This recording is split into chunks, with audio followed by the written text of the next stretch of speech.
Всем привет! Итак, сейчас мы с вами разберем в этом видеоуроке условные операторы в JavaScript. Для начала я быстро создам какое-то условие. Для того, чтобы создать условие, пишем if. Это переводится как иначе. То есть если у нас, к примеру, нам больше 5, мы что-то будем делать. Иначе что-то другое будем делать. К примеру, если у нас вот это выражение равняется true, то есть операция верна, как бы да, если это верно, то мы сюда выводим в консоли, к примеру, такое выражение, выведем то, что это верно, он больше 5, и выводим нам. Если вот это выражение ложно, вот else срабатывает, если выражение неправда. Мы можем не писать вообще вот так вот. Сейчас я перенесу на строчку и закомментирую. Таким образом у нас срабатывает, сейчас вот это сработает, сейчас я перехожу в браузер. Вот видите, у нас сработало нам больше 5, вывелось 10. Если мы, к примеру, поставим больше 50, это будет неправда и, соответственно, ничего не сработает. Если мы хотим, чтобы у нас выражение срабатывало в случае, если ложно, всегда как бы оно срабатывает, если не выполнился блок if. Если оно ложно, тогда мы выводим вот это сообщение, выведем ложно. И выведем просто, без разницы, число. К примеру, у нас это будет выражение ложно, и поэтому у нас выводится ложно. Таким образом. Это как в математике, оператор сравнения обычный. Всего оператора сравнения несколько существует. К примеру, можно поставить меньше 50, либо меньше, либо равно 50. У нас нам равен 10, поэтому поставим меньше, либо равно 10. И это будет верно, потому что оно как бы равно 10. Если мы просто убьем равенство, это просто как обычная математическая операция, обычная, то у нас будет ложно. Нам не меньше 10. Соответственно, у нас вот, видите, ложь.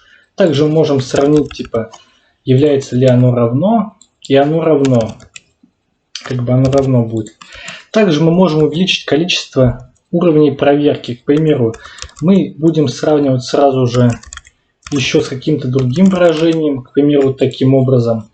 Мы сравним, если, к примеру, оно больше, пусть будет 5.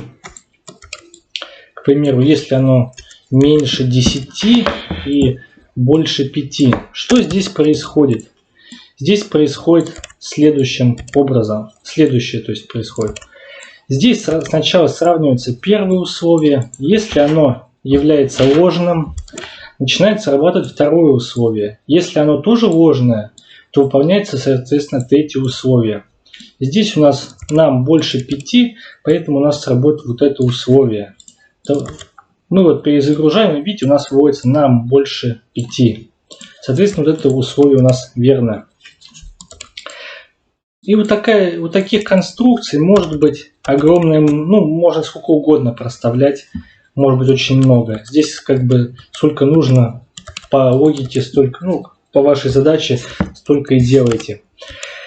Также существует более короткая запись. К примеру, мы можем сделать следующим образом. Можем вот это вот взять, к примеру, нам больше 5. И вот здесь что-то сделать. Можно вот так вот написать, без разницы. Вот это сработает тоже. Также бывает конструкция вот такого вида. К примеру, не так, а вот такого вида. Как, грубо говоря, в Python через отступ. Вот это тоже сработает. Соответственно, я вам покажу. У нас, видите, 2 раза вывелось, потому что в обоих случаях оно сработало. Если мы, к примеру, поставим обратный оператор, нам меньше 5, а это неправда, то у нас одна строчка не выведется. Видите, теперь у нас вывелась только одна строчка. Вот таким образом можно записать. Также еще существует оператор switch. Сейчас я вам расскажу подробнее, что это такое.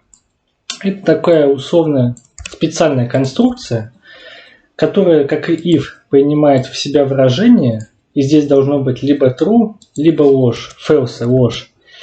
И здесь пишется случаи, кейс, случай переводится как бы, кейс, наши случаи, к примеру, то есть, если, то есть это здесь не так, это сюда просто переводится вот число, ну не число, любое ваше, как бы, номер, строка, неважно, объект, что угодно, любая переменная либо значение вводится как параметр в switch.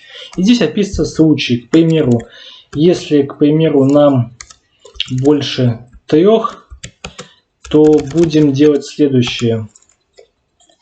Так, пишу break и пишу какое-то действие. Так, нам больше 3. И прерываю. Здесь, конечно, конструкция switch, она для понимания чуть посложнее будет. Что здесь происходит? Конструкция switch проходится по всем случаям, если не стоит оператор break. Если вот мы оператор break убираем, то это как бы switch, это аналог if, else, if, вот этой конструкции длинной, только здесь как бы по-другому, в другом синтаксе, если можно так сказать, она написана. Вот, к примеру, если вот это выражение выполняется true, мы как бы пишем список выражений наших. Если кейс, случай, вот этот верный, то мы делаем какую-то операцию. Если он верный, опять делаем какую-то операцию, к примеру, больше 6. И если break стоит после этого, то значит switch полностью закрывается, то есть перестает выполняться. Сейчас я покажу. Вот так вот я написал. Соответственно, вот здесь 7, к примеру, поставлю 7. И что здесь произойдет у нас? У нас выполнится вот эти две конструкции, выполнится, а потом завершится все. Я сохраняю все, перезагружаю в браузере. Так, я что-то не то написал. Так, нам switch, нам у нас больше 10, консоль log, если так, true.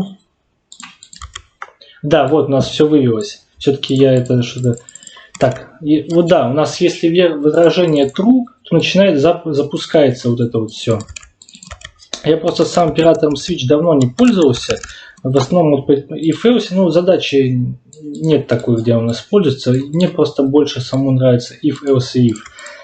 Значит, если вот это здесь выражение, к примеру, больше 5, то мы запускаем вот эту цепочку событий. Вот она у нас. Больше 3, больше 6, и все, прервалось у нас выполнение скрипта. Если мы хотим, чтобы у нас дальше выполнялись проверки, мы убираем break, и у нас, видите, больше 3, больше 6, больше 10. Вот таким образом. Также у оператора switch есть по умолчанию какое-то действие, к примеру, default, и, к примеру, по умолчанию мы выводим там... Дефолт напишу вот таким образом. Дефолт у нас не сработает, потому что у нас есть операции, которые выполняют условию и прерываются. Если мы break уберем, у нас сработает дефолт. Видите, дефолт сработал. Соответственно, если у нас даже вот ни одна операция не сработает, к примеру, вот таким образом, и не прервется с помощью оператора break, что-то у нас сработает дефолт всегда.